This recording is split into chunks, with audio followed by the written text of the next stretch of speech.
Podcasters, creators, ever wish you had a professional voiceover team on standby? Now you do. With Fish Audio, you can create studio quality voiceovers, clone your voice, or turn text into speech in 13 plus languages. It's fast, affordable, and makes you sound amazing. Start free at Fish Audio, link in the show notes. Thanks to Fish Audio for sponsoring today's episode. Let's dive into it.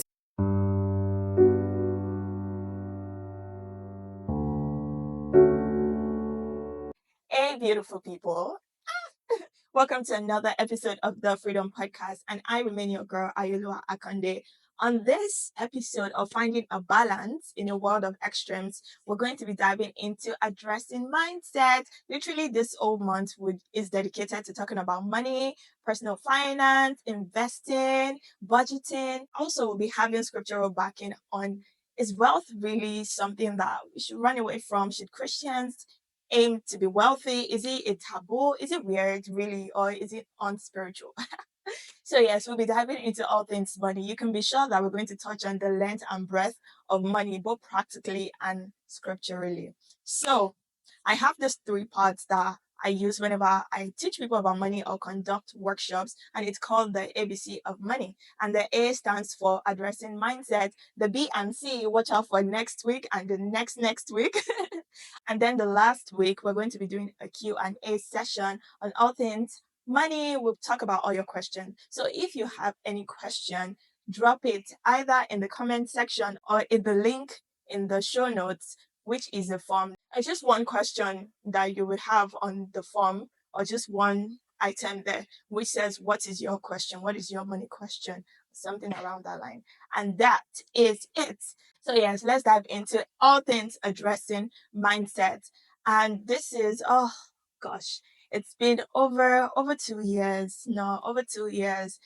The Lord walking me through money, understanding money, investing, different things, even leading up to founding the ABC of money, which I used to teach people. So yeah, and it's also a service. If you need my service, yeah, you can find me on LinkedIn. You will see my LinkedIn link in the description.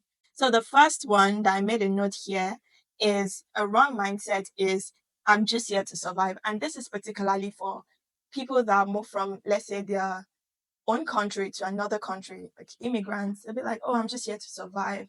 I just need to, get by. I will never be rich. This system is not meant for me. You know how people say everything starts with the mindset? Yes, you can break free from that. You can be in the 1% of the 1%. Yeah, you can. So start with the mindset. And the right mindset you should have is I might be starting over, but I can learn, grow, and increase my income. You could literally be a boss, let's say in Nigeria, where I'm from, let's say a manager or an executive, and come here and you probably just have to start from maybe doing a care work or something around the line. And on the side, you could be upskilling, you could be learning skills that will help you and position you to get the job you really want here. And honestly, you necessarily do not have to get a job. Maybe in the interim you do. But if your goal is to have a business, you can literally start doing the certification that will help you become a certified and prosperous business owner in this part of the world. So yes, you can be anything you put your mind to. There is no limitation, and the only limitation is the one in your mind or the one you set for yourself. So the second one is that talking about money is prideful or unspiritual. Literally in the Bible, one of the most talked about topic is money. They talk about the parable of the talent of the sower. Literally, God knows the importance of money. That's why He had to talk about it. It is not unspiritual. It is not prideful. In fact, it's a form of stewardship to God. It's a form of worship when you manage your money properly, or even learn about it. We're asking for the billions for God to give us, to make us wealthy. Literally, every single person in this world, what are we really out for? Why are you working? Is it not to make money? Why are you going out every single day, going to school? Is it not because you want to make money? But then making money and not knowing about money, that is what I would say is prideful or even unspiritual, because you're not stewarding what you're asking God to give you, you're not stewarding it properly. And it is the person that is faithful in little that more can be entrusted into his or her hand. So learning about money, like I said, is stewardship. Just imagine someone, maybe a lady or a man, learning about savings, budgeting, investing, and you call that being prideful. No, that is more of a sin on your part if you do that. Instead, you should also be looking to actually learn about money, learn about how to manage your money properly, how not just to throw it and enjoy. My mom will always say sustainable living. Enjoy the current state you are in, but also do not jeopardize your future. Okay, let's dive into scripture. And I'm going to read First Timothy 6, verse 10, which really talks about money. And I'm going to start from verse 2. Those who have believing masters should not show them disrespect just because they are fellow believers. Instead, they should serve them even because their masters are dear to them as fellow believers and are devoted to the welfare of their slaves. All right. All this part is not really diving into money, but I really need us to have context. And yes, let's now go into the main part. So the title says false teachers and the love of money. So these are the things you are to teach and insist on. If anyone teaches otherwise and does not agree to the sound instruction of our Lord Jesus Christ and to godly teaching, they are conceited and understand nothing. They have an unhealthy interest in controversies and quarrels about words that result in envy, strife, malicious talk, evil suspicions, and constant friction between people of corrupt mind who have been robbed of the truth and who think that godliness is a means to financial gain. Then he goes further to say, but godliness with contentment is great gain, for we brought nothing into the world, and we can take nothing out of it. But if we have food and clothing, we will be content with that. Those who want to get rich fall into temptation and a trap, and into many foolish, harmful desires that plunge people into ruin and destruction. For the love of money is a root of all kinds of evil. Some people eager for money have wandered from the faith and pierced themselves with many griefs. So it's talking about the love of money, wanting money however way possible. That is the sin. The love of money, the idolizing of money, putting it above every other thing. I always say that you cannot worship two masters. One has to be one has to cave in for the other. If God is the one caving in for money, that is where there's a problem. But money has to cave in for God to be the leader. So yes, money is not evil. It's not unspiritual to talk about. And I believe the reason why God would talk about money even in the Bible is because he knows the importance of it. Something I always say is money can determine how far you go in destiny or how limited you are. Just imagine the Lord has given you all these great dreams, ambition for a good cause, and you lack the resources to do it. That is not going to help the kingdom in any way, shape, or form. Not to say that it's only money we need, but money is, if we're being realistic, is a huge part of fulfilling several things the Lord puts in our hearts.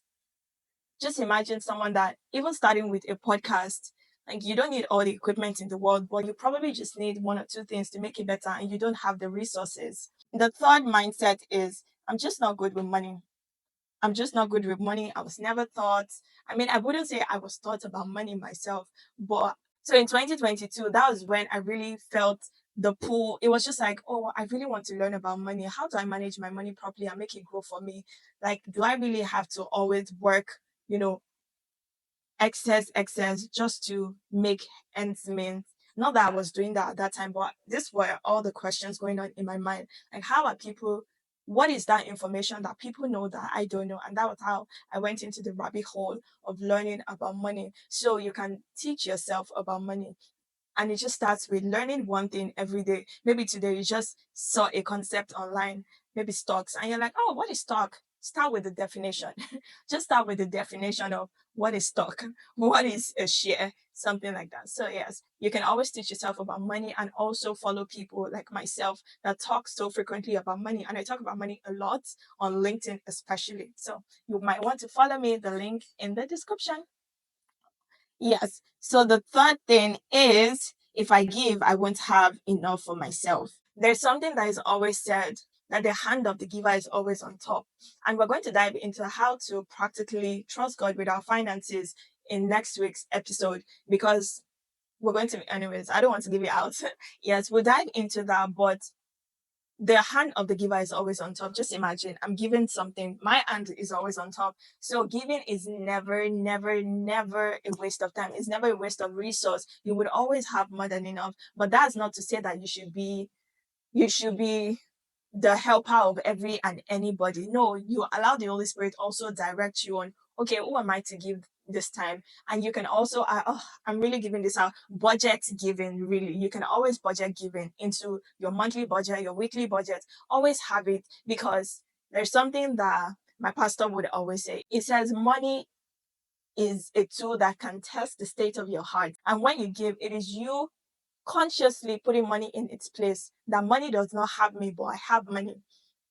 Because when money has you, that's when we go back to 1 Timothy 6:10, the love of money. You're consumed by, oh my God, I need to make more. And that's where the hustle culture also comes in. So it's the love of money that is the root of all evil. And one practical way to put money in its place as a tool, a means to an end, is to give to your parents, give to needy, give to your church fighting, give to causes that you enjoy, Christian, non-Christian, give to causes that you are passionate about. That is a way to practically put money in its place. And personally, I mean, I give my tithe, I give also regularly to my parents. Thank God. I'm trying to do better. So yes, that is all. Yeah, giving is never a waste of resource, really. I mean, how much do you really need for just yourself and your family in this world? Any money you're getting, I would want to believe that is to better the world around you. Is to better the world around you, the people around you. So not that people do not have, but sometimes you give just for your own heart, saying that I'm putting money in its place. Money does not have me, but I have money. So another one is this one. It says, rich people are greedy or selfish. When I think of this, the first thing that comes to mind is the fact that I'm hearing entitlement. To be fair, rich people, even if they're your uncles, your aunts, your colleagues, you are not entitled to anybody's money. They work hard, they sweat to make their money. And yeah, some people are just on the extreme and like, oh my God, I don't care about you, this and that. But some people, you never know what they're doing on the ground. A lot of churches, a lot of people are doing things, sponsoring people's scholarship. They don't have to come to the open to tell you about it or to show you about it. It's even the person that is negating them that they'll most likely want to stay away from, because they will most likely see you as a fraudster or just a user. So it is important that there's something that I hear so often and that rings at the back of my head. Whatever you do not honor, you would not get.